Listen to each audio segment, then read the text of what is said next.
of your Holy Spirit in our presence. We submit ourselves afresh and new to Thee this morning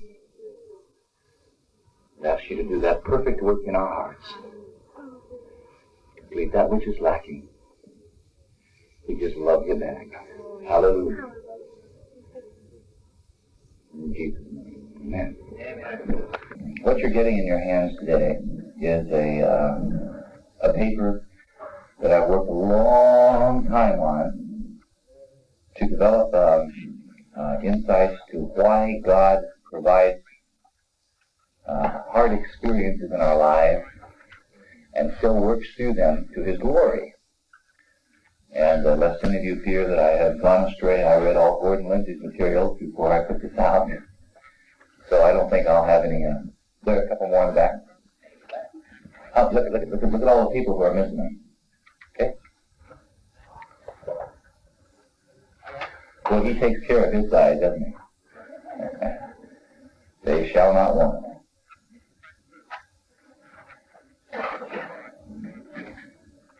Okay, hold your hands up if you miss one. Make sure that He sees where you are. 33 related reasons. All right, now once again, what you have in front of you is a study on why God allows hardship in a Christian's life. And you may not need it until you're going through a hard time, but it'll be practical and valuable to you then. God has purpose to it. In fact, I think as you read through it, you'll find that it's the exceptional day when you're not facing some hardship. And God's prosperity is inclusive of hardship. And I'll take the challenge. I see some of you looking at me real fierce-like, okay? I'll accept the challenge. Now you process this data before you look at me fierce-like again, all right? Because I got a feeling the lion will become the lamb when you finish going through this material.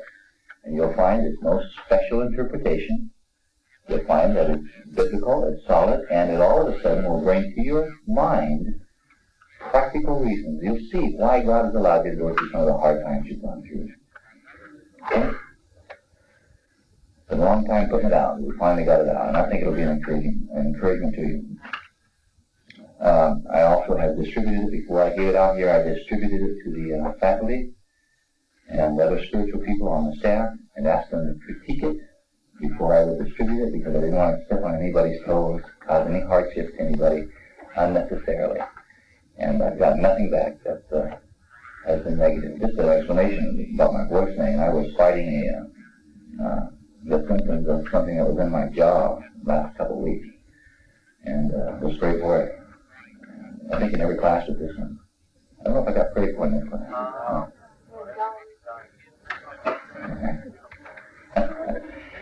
I meant in a disrespect, but I just caught everybody. And the last class I gave to, they gave me the word that there was a word from the Lord that it was just a quotation of Scripture. Many are the afflictions of the righteous, but the Lord delivers them out of them alive.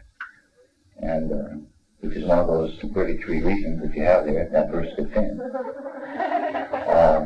But I felt like that was my word of deliverance, so I didn't even go to the doctor to get an explanation of what it was, and I trusted him, and I haven't gotten better daily since then, but my body has been down, and when I got cold, you know how we always get cold during the transition. I got the sore throat. I have been prayed for, and I am open to anybody else praying. Which reminds me, we probably have to lay hands on anybody who has a burden, a personal need, and we don't want to leave you out. I know I've neglected that some mornings, and I apologize. Anybody have a personal need? If you'd like to have someone lay hands on you. Okay, somebody get by that, brother. Anybody else? Personal need? Okay, Richard? No. Thank you, Lord. Bless you. Thank you. Thank you. Hey, let me just take one. Sister, let me just take one. Oh, thank you. Yes, sweet. Okay. Thank you, brother. Now, we've been working on loneliness, and you heard me say with some vigor and enthusiasm that the solution to our problem is what that works. Something has to work. What has to work? The body of Christ, the local church. Praise the Lord.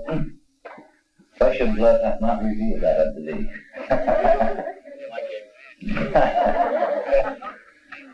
When the church is a church, we do preventive maintenance when the church is the church, we avoid many problems that would otherwise arise. Well, one of the difficulties we also face, there are lots of reasons why people will move into escapism. Is that too loud or too soft? Too loud? Probably because I got it on my throat. Okay. People move into escapism because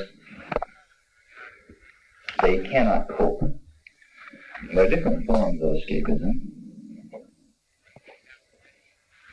And I was just looking through this counseling book to see how many they would treat. And a late one. Sex is one form of escapism. We've already talked on that.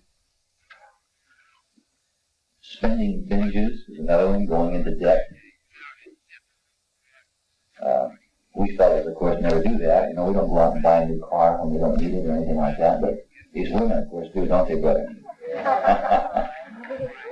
But we all have the same temptation. I remember my wife will testify to the fact that I often escape by wanting to get into another car. It's an escape, you know, a means of escape. I would rationalize and find that means. And there's the same temptation women have sometimes in buying clothes and things like that. My wife didn't, but she didn't have any of my problems.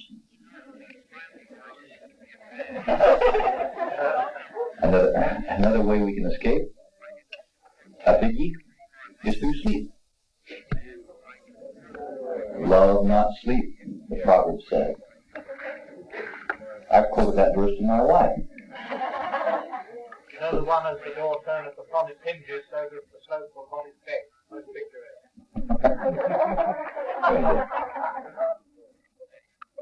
Another escape, drugs and alcohol. Drugs and alcohol. Now, we need to appreciate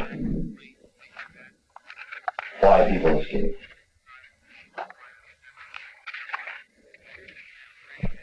The biggest reason that people need to escape is because they're not built up in their inner man to be able to handle. Is this okay? They're not built up in the inner man to be able to handle the regular stresses of life. Okay? In other words, most situations in our lives are not such that we have to have a means of escape normally, but stresses can build up. So remember your lectures on stress. You get too much stress over a period of time, and you need to what? Either reduce the stress or have a what? A breakdown, yeah. Eventually, you do not have enough energy, enough adjusted energy to spend in a day, and so you will either have to have a cessation of the stress, or you have to close shop, pull the shades. Now, one of the things that people do, as they near that time when they need to close the shades and they can't get out from under the stress, they have to work. It's a good job. It's a job they want to keep. They can't get rid of their kids. You see, they're there. They can't make their husband better today. You know, he's trying, I hope. Or they can't make their wife better today. She's trying. You know, and the stresses are going to stay the same.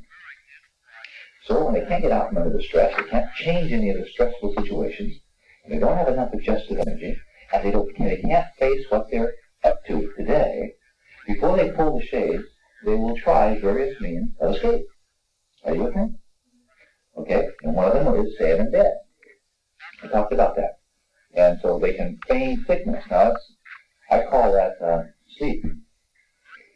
You can also develop psychosomatic disorders, but the net result is that you stay in bed and rest.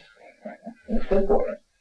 But you may have to feign some sort of an illness. And sometimes you don't really need to work too hard. Some of you can get headaches at a moment's notice. Some of us can get stomach aches at a moment's notice. Some of us can have any number of symptoms because there's too much stress, and you have to escape the stress. Are you with me? You know what I'm talking about? Escape the stress. Okay? Depending on the nature of your humanity and the nature of your background, you will be able to cope with stress in one fashion or another. But the normal person is able to handle most stress situations, take it in stride, with just some slight adjustments, taking a day off from work. Sometimes when those slight adjustments don't work and our defense mechanisms don't work adequately, and we remember that lecture on defense mechanisms, and we get moving to those, rationalize, project, scapegoat, and never of those. When they're not working, we still have too much stress, and we still can't afford to close the shades, pull the shades, we can enter into some mind-escaping activity. Mind-boggling, mind-adjusting, mind-bending activity.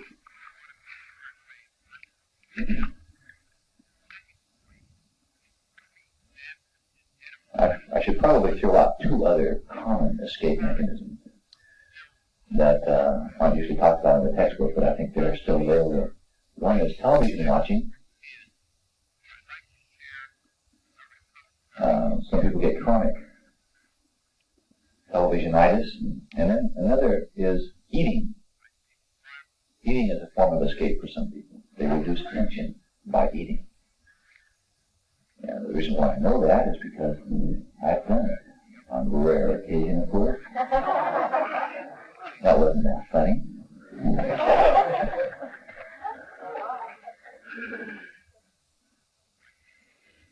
But most of us are able to cope until the time comes that when we can't, we have to take some big mind-bending adjustments, make some big ones. And the biggies are, of course, drugs and alcohol. Okay, you just put that down. We'll talk about that in a second, isn't it? That's a possibility. She's saying she had a supervisor who had some hard experience, and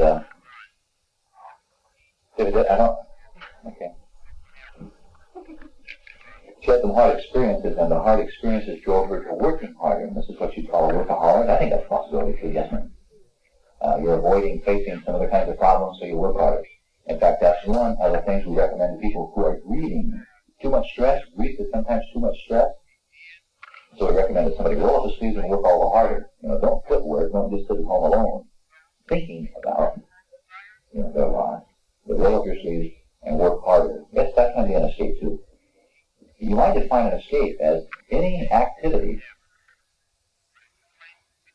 that substitutes for facing life as it is. Any activity that substitutes for facing life as it is. You can never think. It can be your spiritual work. It can be spending more time in prayer. But there must come a time for facing life as it is.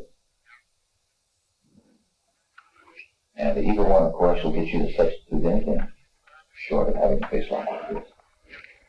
Okay, now we come to the big mind benders. Alcoholism and drugs. Now, before we hit that, I want to just show you, your parents give you some of your capacity to handle stress, some of your predisposition to move toward mind benders, to move toward escape methods.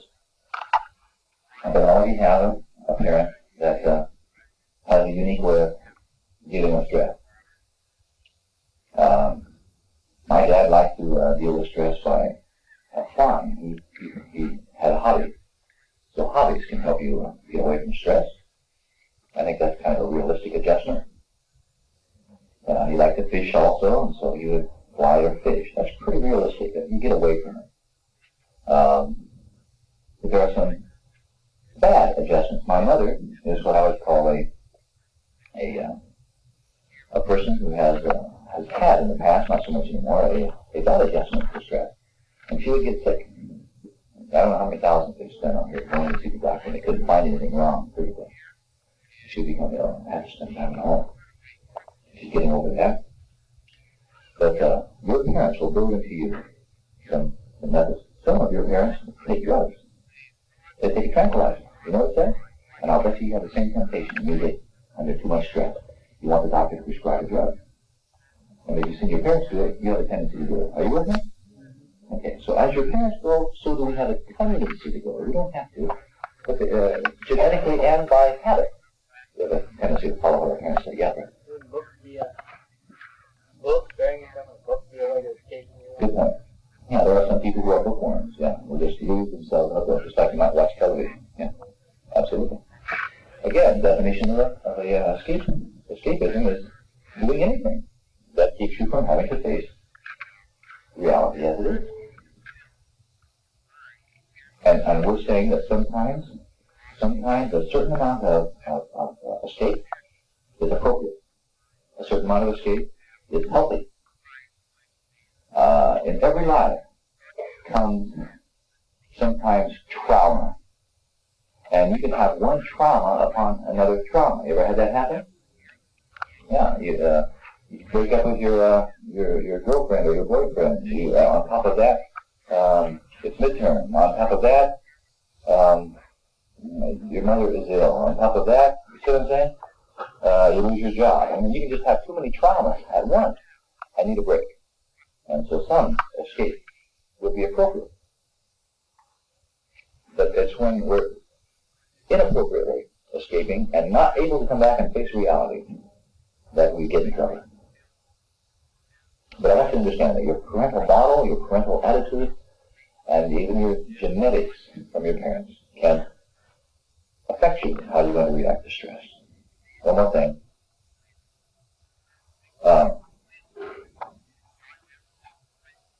Your culture can affect you. Italians and Jews can drink. By culture. By cultural permission. But drunkenness is forbidden. And so we have a very low incidence of drunkenness among Italians, usually, and Jews, so they do have the freedom to utilize alcohol and escape. And so that's a cultural thing. I stand, correctable. Corrected if somebody thinks it's not quite seeing that. I don't know what your background is. A lot of us lose our purity in America.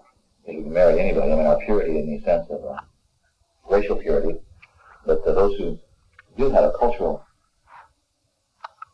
commonality with other people of a certain background will have cultural methods of escaping, of breaking the tension. Okay.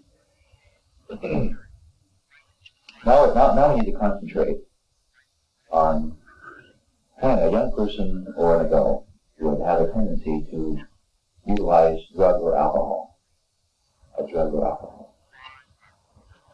Sometimes drug and alcohol is just too available. When it's very, very available, somebody can use it just because of its ease of availability. Not because they're really, in a classic sense, at the point where they've got to escape. If Dad has always taken a six-pack when he got home, and parked in front of the booth tube after supper, and finished that six-pack before he went to bed, which is an lower middle class habit in homes. And the kid growing up will have a six-pack next to his chair or in his car more often than families where that isn't the practice and where it's not available. It's always in the refrigerator. You can always take a glass of wine or go to the decanter and pour yourself some booze because it's always available socially. Then as a kid facing some stresses, you might be pouring yourself some a little more often than someone who didn't have access to it. So accessibility has something to do with whether or not you use drugs or alcohol.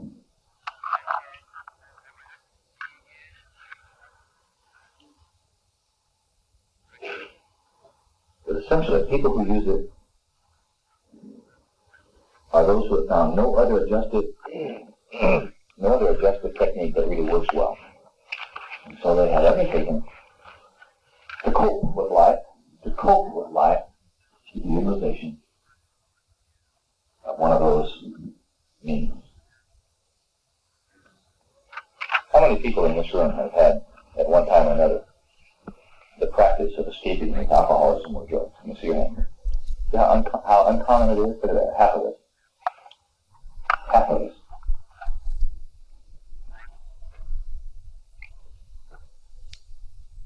Okay, here's the problem. When they start escaping with drugs or alcoholism, they become addictive, which means they're so good at helping us escape that they're rewarding. It's positive. positive reinforcement, and we don't want to give it up, okay? We don't want to give it up. Even when the thing that caused the stress in the first place goes away, there are so many enjoyable side effects about not having to think, not having to face life as it is, that a lot of times will keep the habit going, okay? There are actually physiological demands. You start depending on any kind of substance foreign to your native chemistry, and your body will adjust to it. And if that substance isn't in your system, your body will actually rebel, and that's a form of withdrawal pain. Okay, you can actually have withdrawal pain from chocolate. Did you know that? Or from sweets, or from caffeine. Okay, it doesn't just have to be hashish or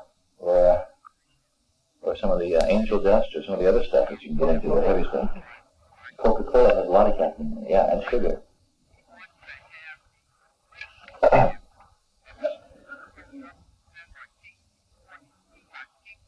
Okay, so something pour into the system that has a temporary effect, like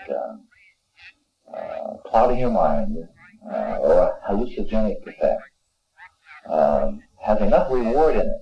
It's so pleasurable to many people who use it that they tend to get addicted, and they want to keep doing it. We're saying that if you didn't have to get addicted, if you could turn it off when you wanted to, there would be nothing more wrong with alcohol or drugs than flying an airplane or going across town to a swim pool or playing a tennis match, something like that just gets your mind off things. And the people who are into it, that are taking the drugs and are in alcohol, have that conviction. They can turn it off when they want to, most of them. Most of them refuse to admit that they are addicted. One of the hardest things to get somebody to admit. So when you come across somebody who is on alcohol or on drugs and they're addicted, the biggest problem that they're going to have is admitting that they even have a problem at all. They can quit when they want to. They really believe it. Because you see, rationally, it makes good sense, doesn't it? If I can quit, it will. It's a good helper. It helps me cope. It helps me handle my stresses. You with me? Yeah, it feels good, and it doesn't hurt anybody but me, and I'm not really hurt, and I'm careful. I don't drive when I'm drunk, and if I've drunk a little bit too much, who's it going to hurt? Somebody could say. The problem is it becomes addictive, and there's nobody that I've ever come across that will say,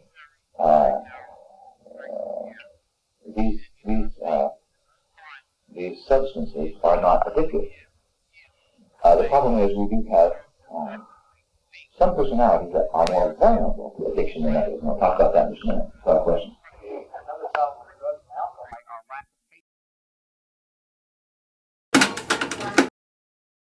You're talking about getting really boundary.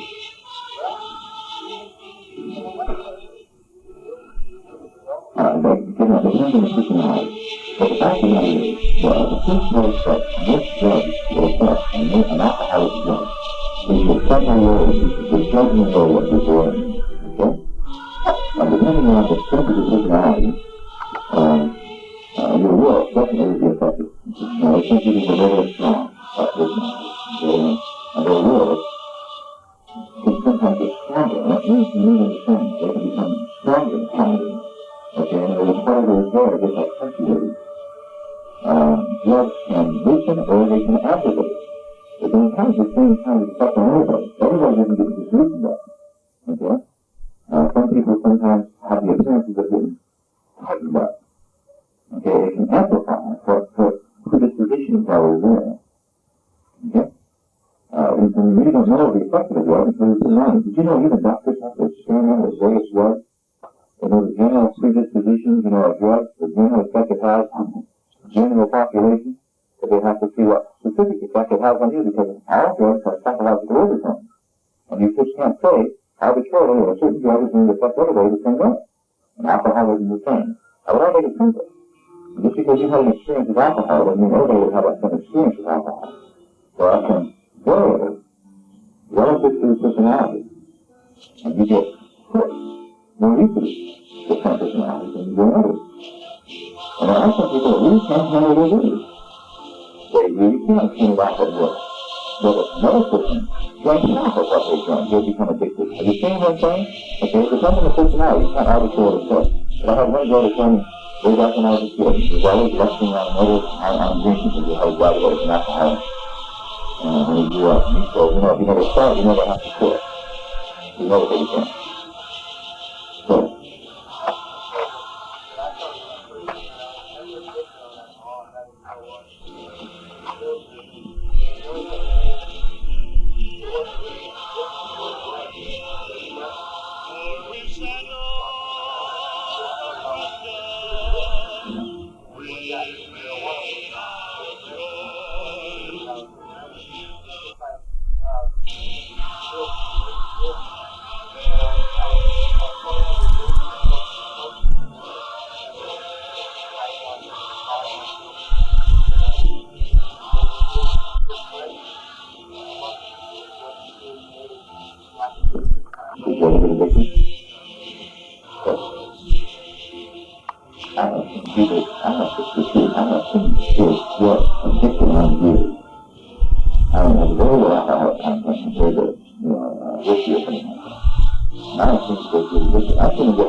what they consider to be a healing comes from medicine, and I don't have any figures on it.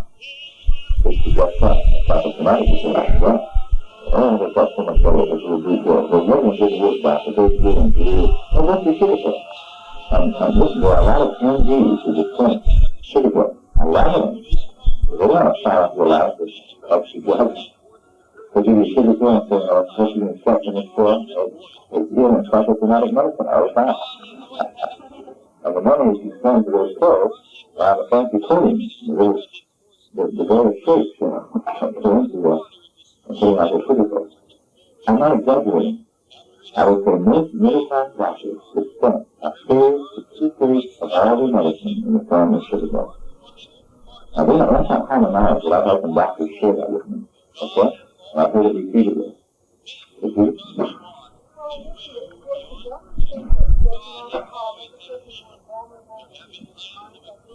Now, let's mention that when your will is affected, and we were going to get to that after some time.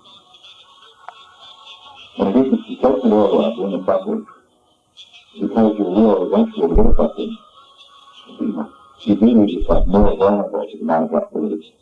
The fact of the matter is, even though our brother here did not feel that others were inebriated or became addicted, because it was a socially approved thing in his group, he still was more open to suggestion after he filled his brain cells with alcohol. He was more susceptible, more vulnerable to being let along by the nose by people, as well as by demonic spirits. Are you hearing that? As well as by demonic spirits. Now, I want to just say something. Paul, the Apostle Paul, suggested to Timothy. And Paul said to Timothy, I have no man like him. With Paul's, no special courtesy. For I speak to him and not to things of Christ. And that's what you respect Timothy. He said to Timothy, take a little wine. For what? Wine out in front of his wine. And I think these people believe in divine healing. Unless we have this kind of a power. Now, if Paul recommended wine, and somebody can say, well, there's nothing more than grape juice, they didn't have refrigeration, I don't think you really understand. It can happen. No kind of fruit can now stay grape juice, without refrigeration. So what is wine? If the Apostle Paul to command wine under some circumstances, we can't get to God's knowledge, in our position. And so the Bible never, ever allows for the use of alcohol and drugs. I don't, but I have the liberty. I don't. I'm a teetotaler, but I have the liberty. And I recommend teetotaling, but I have the liberty. And I think you need to realize at the same time, I'm Jewish, and don't circumcised. Okay? And we can still call themselves Christians. And they can still be fellowship. They don't have to be slapped or disfellowship. God's called us to liberty. Now, some places where we have to enjoy our liberty. This is one where if you have the freedom, I think you can enjoy it. But not to be housing of someone else to stumble. So that's how I do. Because somebody else has I got 3 hands. 1, 2, 3. Okay?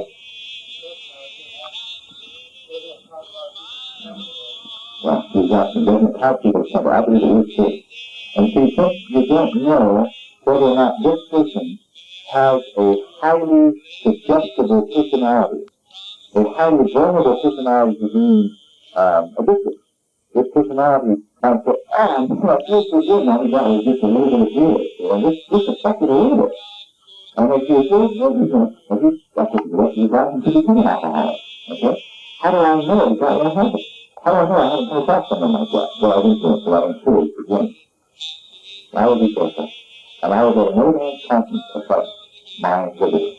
Or another man's need. Or just a possibility of another man's falling, into that problem. I will try to affect my liberty. Because I love him more than I love a good dinner wine. So. 2. I was reading Revelation, they use the word torture for drugs. And Paul tells Timothy to go ahead and use wine. The word torture means pharmakeia, which is drugs, mind-altering drugs. And it says a little bit on it. How's that? Well, I think we can say pretty safely, anything that would alter our mind state, anything that would seriously alter our mind state is not to be utilized. Yeah, anyway, I don't think you can say that if they're taking your aspirin, or they're taking those, the studies of eating when the doctor tells you that your blood pressure is going to cause you a stroke until you get down or something like that. I don't think that would be a thing. Okay? Even if it would affect you, the chemistry of the system. I think unless you get your healing, I think the doctor knows what he's doing. He has to bring that blood pressure down, and he has to give you a couple pills to do it. It can be ways to do it, type pills. You're asking for a quick solution to a rather complicated ethical and spiritual issue. That's what I think it would be like this. Let's proceed. Okay? Go? Again, we're getting into the ethical thing. I still want to just let me take the discussion. Okay, we'll hit it out. Yeah, but we'll hit the button. What's next?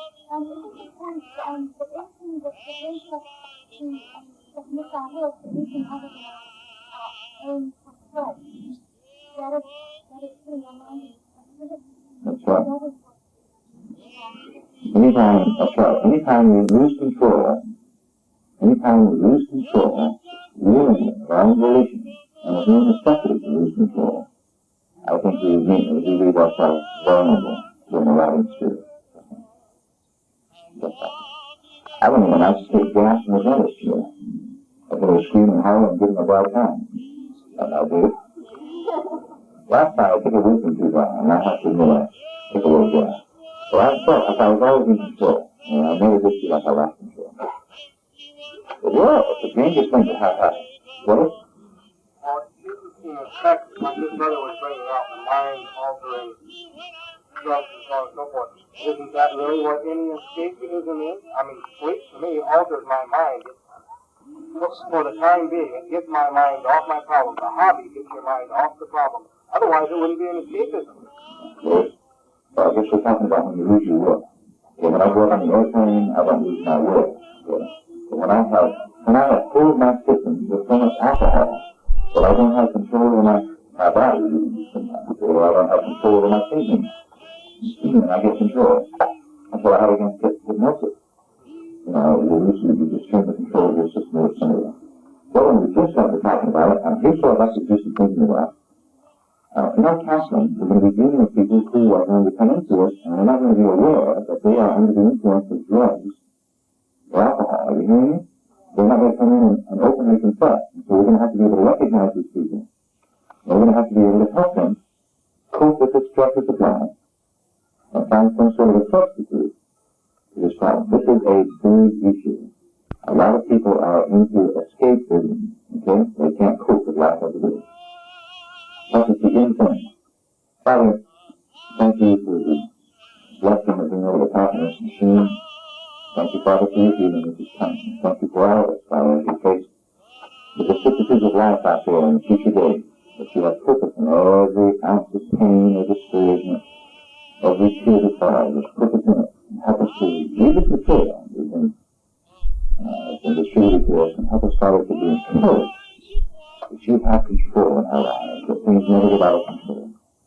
And we pray, Father, as we study and what it means to be a victim, and what we'll be able to learn to understand it, to be able to help those people who are into it, not by our might, not by our power, by your Spirit, by our understanding of the way you have made us.